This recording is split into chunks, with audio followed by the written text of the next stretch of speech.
San Vicente. Doon ng kalsada nila. Tsaka ano, Kita doon yung Long Beach. Oo, yung Walang Long Beach lubak. ng Palawan.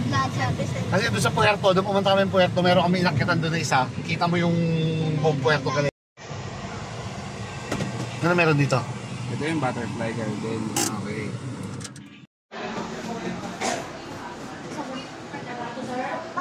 ang dami nilang ano, tourist pa. Kaya to prinsesa. Ayun.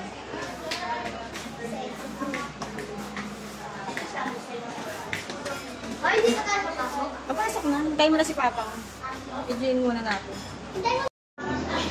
Everyone, that's one of their traditional product. They call that bagti, a sap or a resin from almasiga tree. Dagta po yan ang puno ng almasiga tree.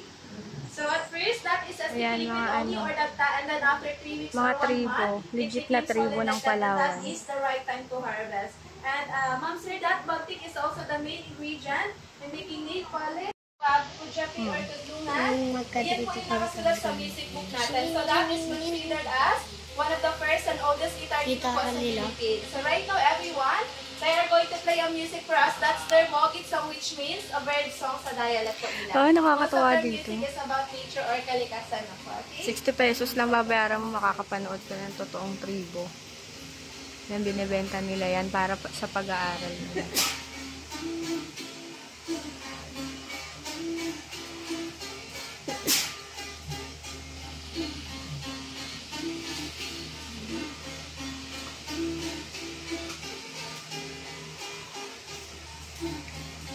Okay, again, that's their Kujapi or tudlungan. Now, Ma'am Sir, if you want to say thank you to them, you may say magsukol.